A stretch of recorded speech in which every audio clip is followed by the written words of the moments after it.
Tonight, I'm showing you how to build a ship's wheel out of just branches and screws.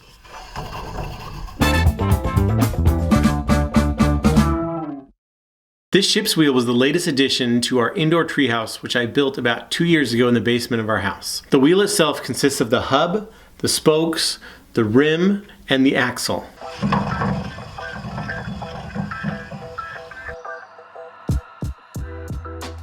To make the center hub, I took a slice of a larger log and cut off the back to make it flat. I intentionally didn't make the hub with the center of the tree in the center of the wheel with the rings visible because of the way the wood dries. It's much more likely that the wood will split from the outside edge of the tree to the center than vertically. With my compass, I drew a circle on the back and then cut it out on the bandsaw.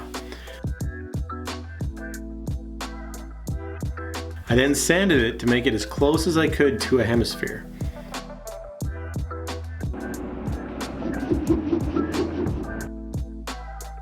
On the back, I drew lines to divide it up into 60-degree segments. Each of these lines was then a guide to show where to drill the holes for the spokes.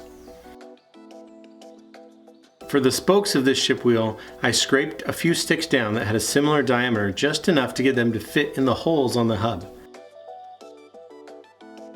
The end of each spoke was sanded round and then mounted in the hub. Some spokes were a bit looser than others, but each one would get locked in place with a single trim screw on the back of the hub. With the spokes in place, I drilled the center hole in the back of the hub. To make the rim, I found sticks that were larger in diameter than the spokes and scraped the bark off of those. Each piece then had to be cut at a 30-degree angle at either end so you get a complete circle. It's also super important to make sure the round branches don't rotate when you cut those angles.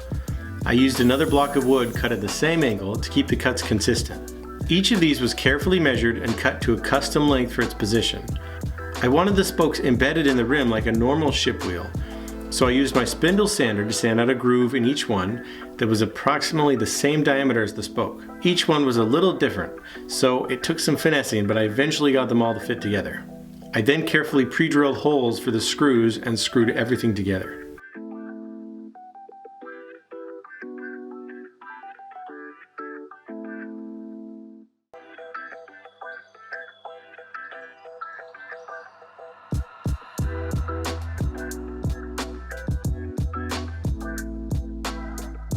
The axle for this is pretty simple, but it took a lot of thought to get there.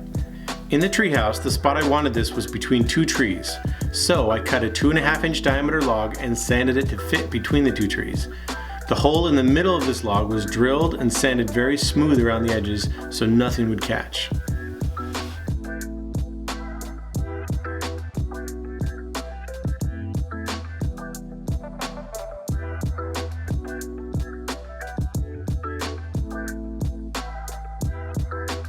Then I mounted this in place in the treehouse.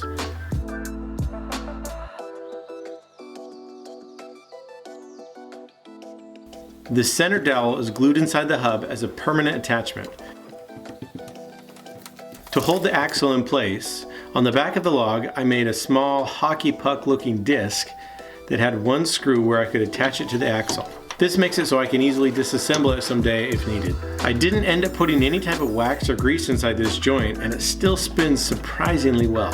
At the end of the day, as long as it works and the kids like it, then it was a success.